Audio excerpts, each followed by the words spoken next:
Voulez-vous cultiver le cerisier du Japon dans votre jardin? Dans cette vidéo de projet écolo, on vous dit tout sur les soins de cette plante. C'est parti!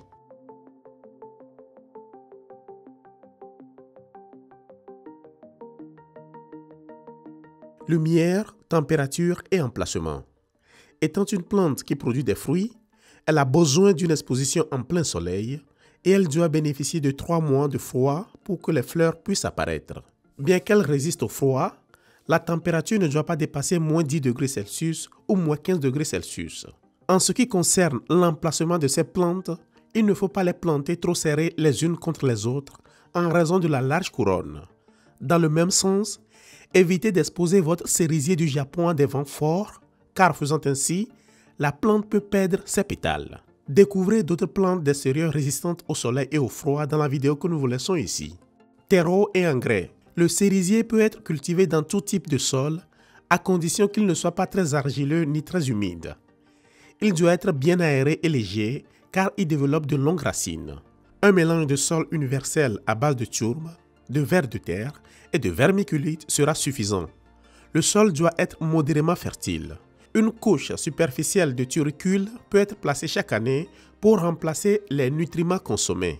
Arrosage. Le cerisier n'a pas besoin de beaucoup d'arrosage et peut tolérer des sécheresses passagères. En fait, un arrosage excessif est négatif pour votre cerisier. La quantité idéale est d'1 fois par semaine.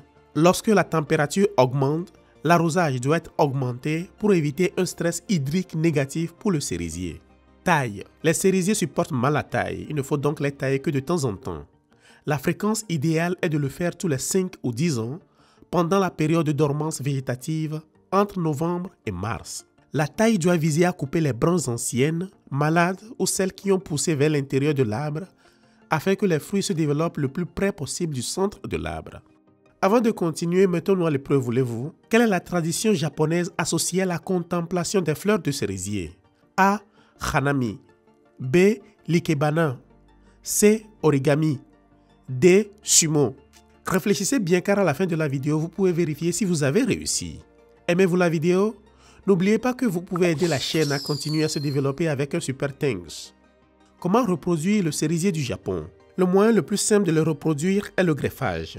Une branche d'arbre sain, raide et au bourgeon bien formé est choisie et placée sur un porte-greffe. Les cerisiers à fleurs doubles sont stériles et ne peuvent pas se reproduire par graines, uniquement par voie végétative. Fleurs de cerisier du Japon. Les cerisiers ont généralement besoin de passer l'hiver pour produire leur floraison, mais au sein du groupe, le cerisier du Japon fait partie de ceux qui ouvrent leurs fleurs plus tard, à observer 10 jours après les autres espèces du groupe, c'est-à-dire au début ou à la mi-avril.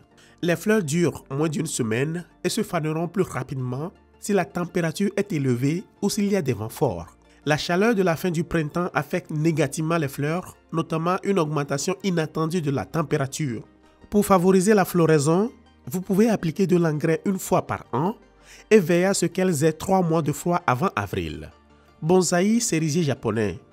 En plus d'avoir le cerisier comme plante ornementale en terre directe ou en pot, il est possible de l'avoir dans sa version bonsaï. Il doit être planté au printemps pour que le temps d'adaptation soit plus facile, en le plaçant dans un récipient bien drainé et en préparant le substrat. Étant un petit arbre, il a besoin d'un arrosage modéré avec un substrat drainant pour que les racines ne pourrissent pas. Il peut être à base d'akadama ou de kiryuzuna, idéal pour les bonsaïs. Pour le façonner, une taille et un câblage seront effectués. Il tolère assez bien ces dernières, mais cela doit être fait lorsque la floraison est déjà passée pour éviter que les pétales délicats ne tombent. La fertilisation devrait également être augmentée à 1 fois par mois, car le cerisier du Japon nécessite une plus grande quantité de nutriments. Pour en venir à la question que nous vous avons posée précédemment, y avez-vous réfléchi? La bonne réponse est A, c'est le Hanami. Vous voulez en savoir davantage sur l'entretien des plantes? Consultez juste cette playlist. À bientôt les écolos!